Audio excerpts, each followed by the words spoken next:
I'm sure you will agree with your wise man. Many WWE superstars say they will do whatever it takes in order to achieve success. Quite often, it's a bunch of BS. But if you're lucky, you may run into someone who is willing to look out for the group. Someone willing to make sacrifices. And for this family, there was no one better than Rikishi. After the Head Shrinkers run in WWE came to an end, Rikishi, then known as Fatu, would go on a journey of self-discovery. This journey would lead to him taking on the name Rikishi, a subtle nod to his cousin Yokozuna, as well as an opportunity to start fresh with a global audience. Well, my dad, when he became the Rikishi character, when you think about Samoan wrestlers, right, or mean, or aggressive, he made it like his own flavor, right? He had the blonde hair, still carried the aggressiveness, but I think he just wanted to add like a little flavor to it. But it became even more popular to our culture. Rikishi blitzed WWE from the jump, devastating opponents with new tricks and winning people over with his fat-ass dance moves. That Rikishi is fat, all right. P-H-A-T. And with this wave of newfound momentum came even more success, with Rikishi capturing the WWE Intercontinental Championship and displaying incredible athleticism in iconic moments like when he dove off the top of the steel cage. The year 2000 belonged to Rikishi. But little did anyone know, Rikishi held a dark secret regarding a decision he'd made not for his own benefit, but for the benefit of the family. It was at the 1999 Survivor Series that Stone Cold Steve Austin was hit by a car in the arena parking lot, forcing him from the main event later that night for the WWE Championship. For nearly a year, all of WWE was consumed with figuring out who was driving that damn car and why Austin was targeted in the first place. The verdict came in. The car was driven by Rikishi. Rikishi would stand strong. Stone Cold Steve Austin, I didn't do it for me. I did it for The Rock. What? Rikishi would lay out a years-long gripe that WWE preferred Steve Austin to The Rock, and so Rikishi had made sure that The Rock's only competition had been removed from the picture. Rikishi sacrificed his own popularity to reach this goal. The Rock thrived while Austin was on the shelf. For Rikishi, the struggle and fall was all worth it. Rikishi knew that he would eventually have to face off with the Texas Rattlesnake to answer for his sins, and he welcomed that meeting with open arms. What Rikishi was unprepared for was for WWE to stack the deck entirely, looking to make Rikishi pay for taking out their golden goose. Stone Cold Steve Austin was allowed to drive his truck directly to the ring and was generally given the freedom to do whatever the hell he wanted in the name of revenge. We are going to make things right. This time, when Rikishi and Stone Cold Steve Austin lock horns, there will be no stacking of the deck. Someone willing to give of himself so that his family, this family, can succeed, deserves better. So get in there and showcase the never say die spirit that has led this family to victory time and time and time and time and time and time again. Use whatever weapon you can get your hands on and prove to Stone Cold Steve Austin that you will do anything for the people.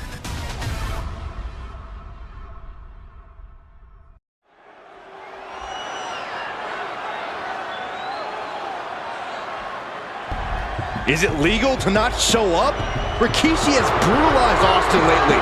Austin will be here, Byron. I just refuse to think anything else. The following contest is scheduled for one fall and is a no-holds-barred match. Introducing first, from the Isle of Samoa, weighing in at 424 pounds, Rikishi! We have learned more about Rikishi in the last couple of weeks than we knew about him his entire career here in WWE. He said he ran over Austin not for himself, but for The Rock. Right, and now he's coming out here, and I guess if Austin doesn't show up, the general manager is going to have to come out here and declare this is a forfeit, and Rikishi's going to win it. This man makes me sick.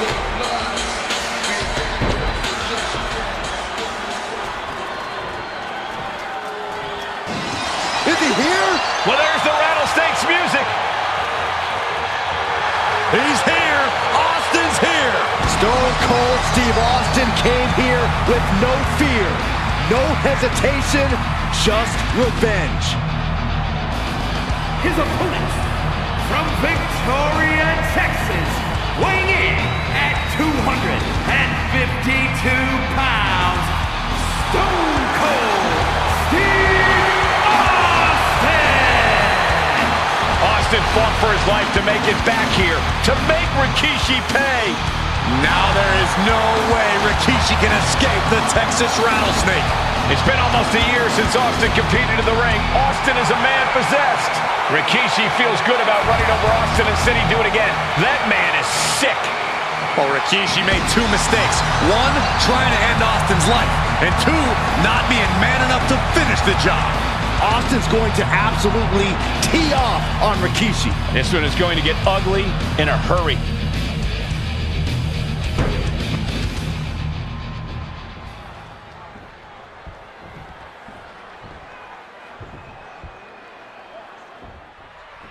It's a miracle Austin survived being run over by Rikishi. Now a pissed off Texas Rattlesnake is on the loose and out for revenge. It took Austin almost a year to recover. Roll up here. Kick out just in time. He's still in the fight, but for how much longer? Good defense there. We've talked so much about motives leading into this match. In my view, Rikishis are delusional. His family have been given equal opportunities, and they all took full advantage of them. Yeah, my blood boils at the propaganda Rikishi's been selling. But I'll tell you about the most legitimate motive in this story, and that is payback for Stone Cold. Austin nearly had his life taken from him, and there was no greater reason to stomp the tar out of somebody than that. Austin has revenge in the crosshairs. The target is the despicable Rikishi.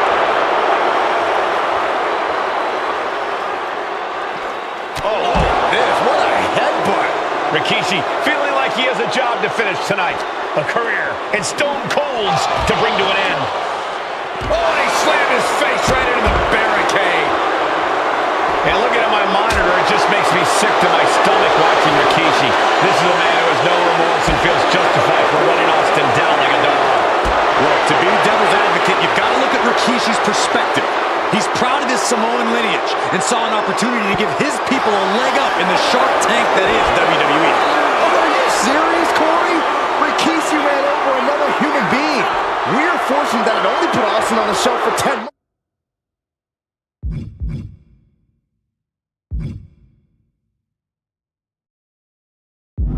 Instead of his whole life. It's sick that you would even condone what Rikishi did. Don't twist my words, Saxton. I'm not saying I condone Rikishi's actions. I'm just saying I understand them. This conflict is beyond disturbing. Corey, what's going through Rikishi's mind when it comes to defeating Stone Cold?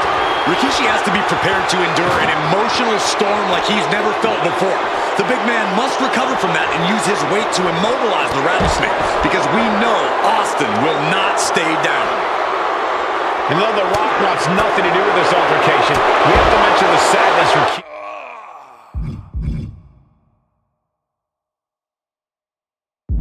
has brought to him. Rock might be innocent in this whole ordeal, but I feel that somewhere inside his soul, The Rock is happy with what Rikishi's done. The Rock is proud to have Rikishi.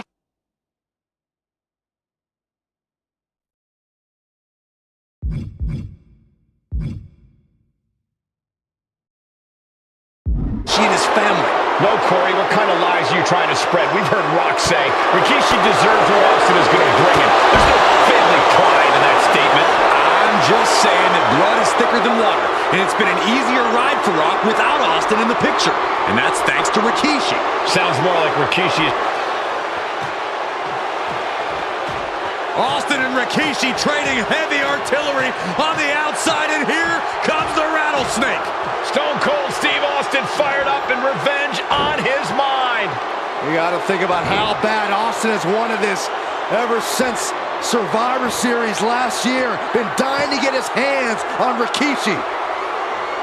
All of that venom, all the vitriol inside of Austin being unleashed on Rikishi right now. Remember, this is no holds barred. Anything goes. Austin has Rikishi down. The rattlesnake is red hot. And do you hear this capacity crowd? They want more from Stone Cold. Nobody wants to see Rikishi get beaten down like a pile of human filth. Disrupts the attack with an elbow to the gut. And we know how despicable Rikishi has been. But to throw vinegar on the rattlesnake's nest, Rikishi goes and destroys Austin's truck with a sledgehammer. Well, hell hath no fury like a man.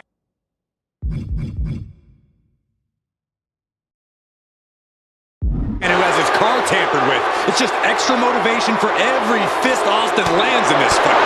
The rattlesnake's being picked apart. No one holding Rikishi's family down now, taking out all those years of frustration on Austin here. And he heads back into the ring.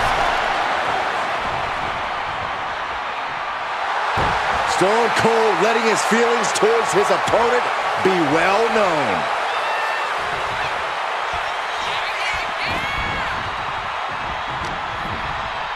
Uh-oh, jawbreaker! Call the dentist. Scary mindset for the rattlesnake. Austin has scattered pictures of Rikishi all over his home. Said that every time he looks at Rikishi, he's looking at a dead man. Yeah, Rikishi taking that as an empty threat, thinking that Austin isn't the man he claims to be.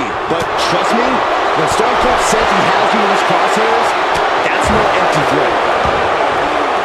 Now heading outside. Caught with a punch.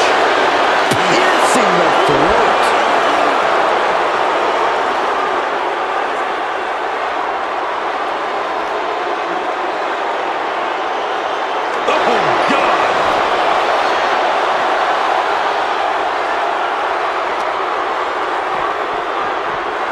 Delivered into the barricade. Right into the barricade. And Rikishi lately has been calling himself a visionary, a pioneer. All a bunch of garbage, if you ask me. Well, those aren't self-imposed labels, Cole. Those labels are coming from the family, coming from a group of wrestling legends who are proud of Rikishi for standing up and making a change in this business. I have a few labels for Rikishi. And Rikishi slows Austin down with a thunderous right. Austin's in trouble. And now steel chair. Oh, and Austin, he just averted disaster there.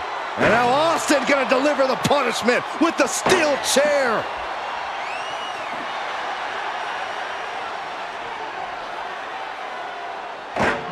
A relentless Texas rattlesnake beating the brakes off of Rikishi with a steel chair. And again, thunderous blows by Austin. Down goes Rikishi. Austin beating the hell out of him. I know Austin has good reason to be doing all this, but he could be taking it too far at this point. I don't think the rattlesnake has taken it far enough, Corey. Austin wants to put Rikishi's life in danger, just like Rikishi did to him. Austin is gonna look to press on the advantage. The rattlesnake got played around with for too long. Now he wants to open a can. Uh-oh, he's searching for something. Bat in hand, stepping up to the plate indeed. Just caught all of that with his face, but now Rikishi, it looks like he's opened up. There's press, unloading with punches. Austin decompression, 10 months of frustration into the single most important ass whooping of his life.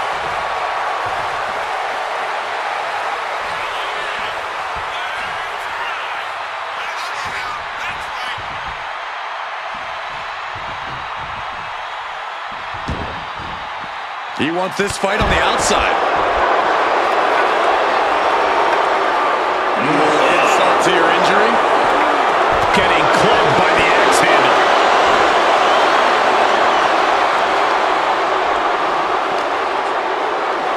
And he tosses him back in now. Rikishi looking to finish the job from 10 months ago. Rikishi driver. Rikishi got all of it. And then quickly the cover. There's two. Rikishi somehow defangs the rattlesnake. Damn it. The winner of this bout, Rikishi! This is not what many of us expected to see.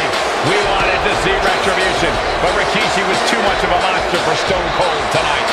The vitriol that consumed Rikishi powered him to finish the job and leave a battered Austin in his rear-view mirror.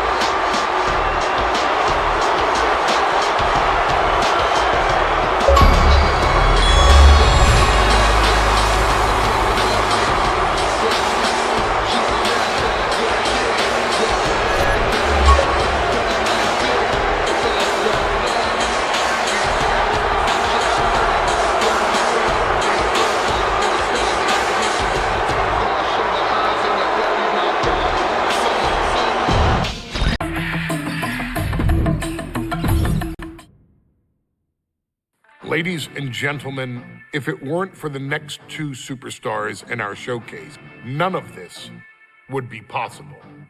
Because without Afa and Sika, without the wild Samoans, there truly is no dynasty. While it was their father who made the blood oath with High Chief Peter Maivia, it was Afa and Sika who built the family up, training generations of relatives, all with the single goal of becoming the best professional wrestler on the face of the planet. And while the two would together be WWE Hall of Famers, based solely on their work as trainers and cultivators of the next generation, their in-ring successes only add to their immortality.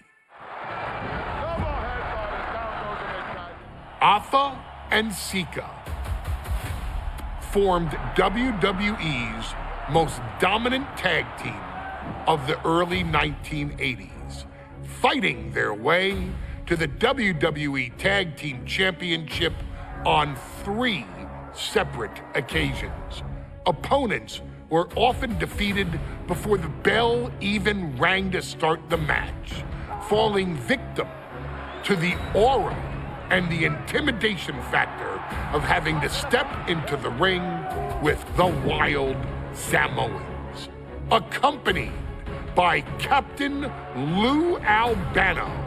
The trio formed a masterful group that was able to take all opponents off their game, be it through Albano's devious schemes or the overpowering nature of the wild Samoans.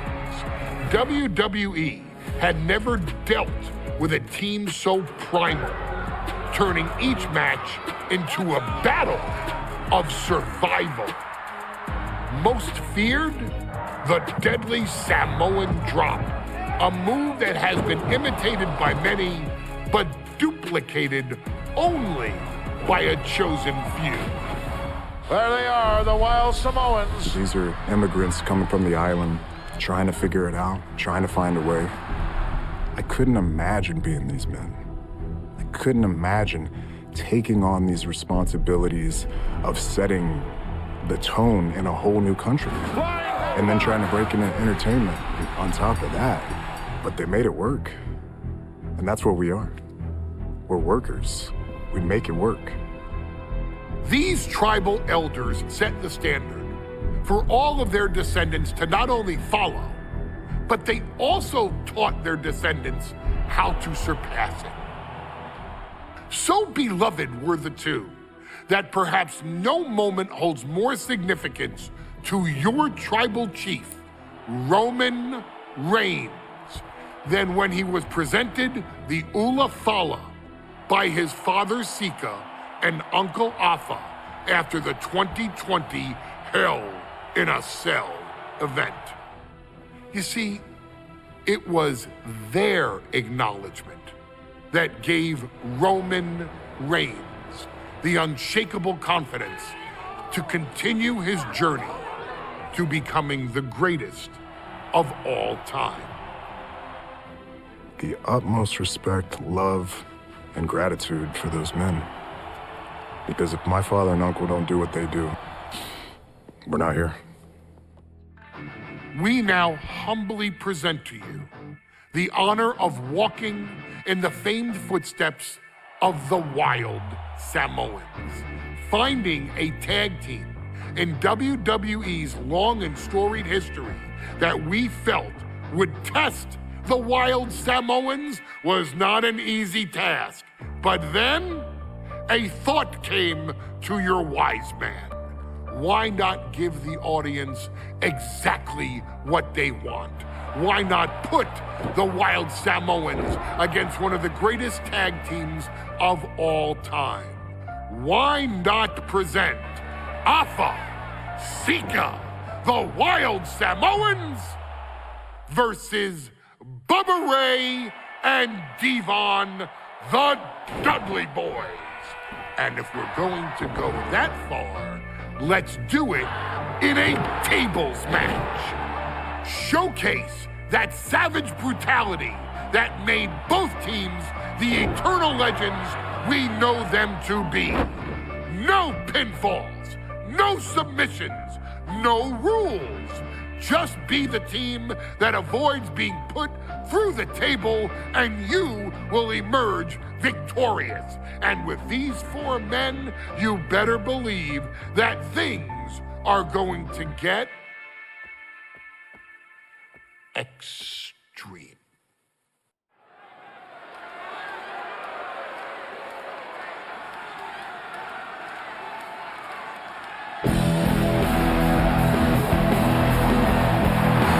And here they come. Bubba Ray and Devon are ready for a fight. That's just what they'll get from Afa and Sika, and then some.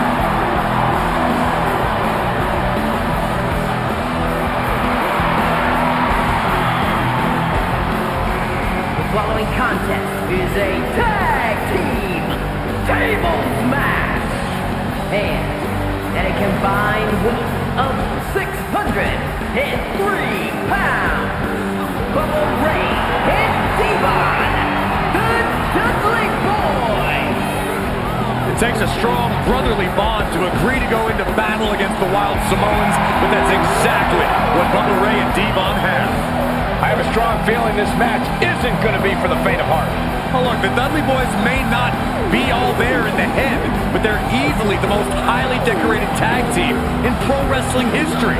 They've beaten the best, they've beaten the toughest, and they're ready to come in and beat the wildest tonight. Both the Dudley Boys and the Wild Samoans are coming into this tables match with something to prove. Who's the best tag team of all time? Who's the more cohesive, brotherly unit? Who's more savage? Who's more extreme? Gentlemen, we are moments away from finding out the answers to these questions once and for all.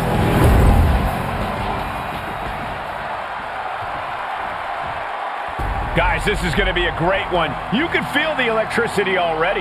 I feel the excitement and some fear, too. Accompanied by Captain Lou Albano at a combined weight of 645 pounds. Afa and Sika, the Wild Samoans.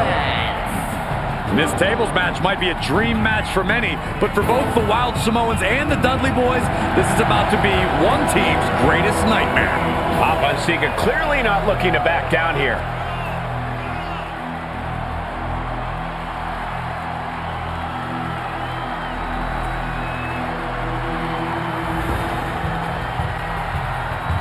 The Dudleys can certainly handle their own, but they've never faced anyone or anything like the Wild Samoans.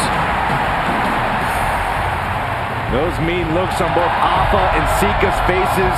I'll tell you, they're out for blood. And the Dudleys are about to walk right into the Lion's Den.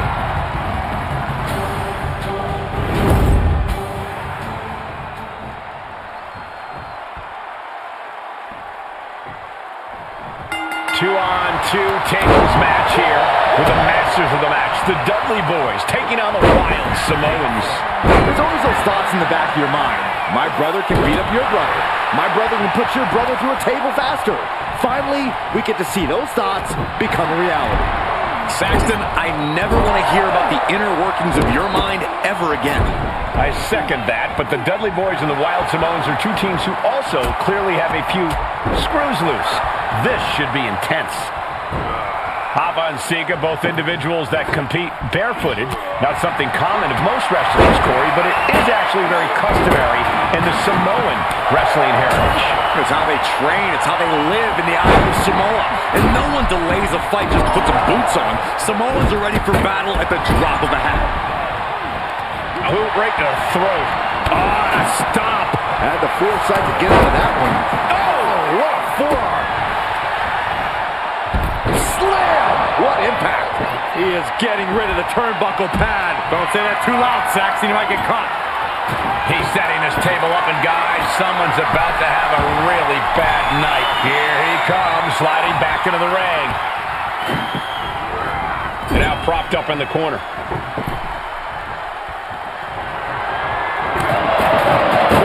Samoans are about as tough and mean as they come, a very physical duo, and we've seen how they use their heads, almost like a concrete weapon. Yeah, they don't need much flash. They're just a formidable ground and pound team. If they lack in offensive creativity, they make up for it in blunt force trauma. And nothing has more blunt force trauma than an Alpha or Sika headbutt.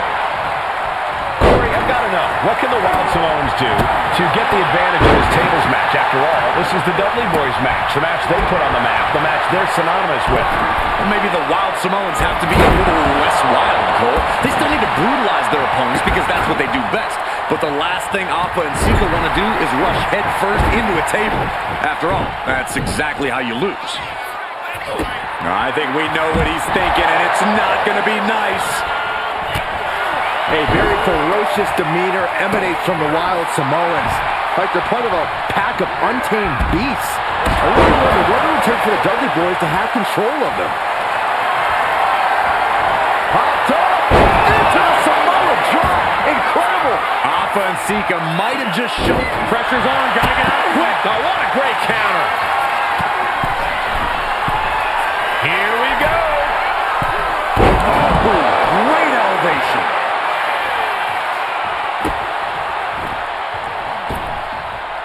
Heading for the top rope, looking for something big here. From the top.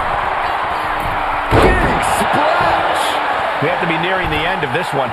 Or he surely doesn't have much left in him. It's like we're looking at The Walking Dead here. What's Sika thinking here?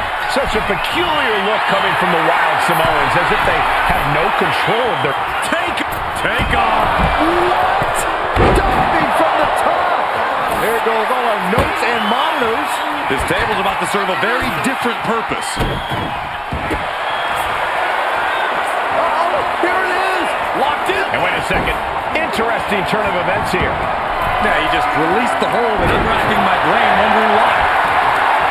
I still can't get over the look I always see on the Wild Samoans. It's like they have a one-track. Popped up into the Samoan drop. Incredible. The Wild Samoans just completely wrecking the Dudley boys in there. Looks like he has something planned with this table, guys. Oh, no. Oh, God. Looks like he's coming back in. Oh, man, right to the esophagus. Just refusing to give up. Continues fighting. Kick to the gut. Dragged around into a neck breaker. Lights out. DDT connects. The Dudley boys came in tonight knowing they had to turn up the dial. Had to match Alpha and Sika's level of aggression. Bubba Ray and Devon know they have to be as extreme as they can be. Yeah, but what the Dudleys call extreme, the Wild Samoans just call regular old Tuesday.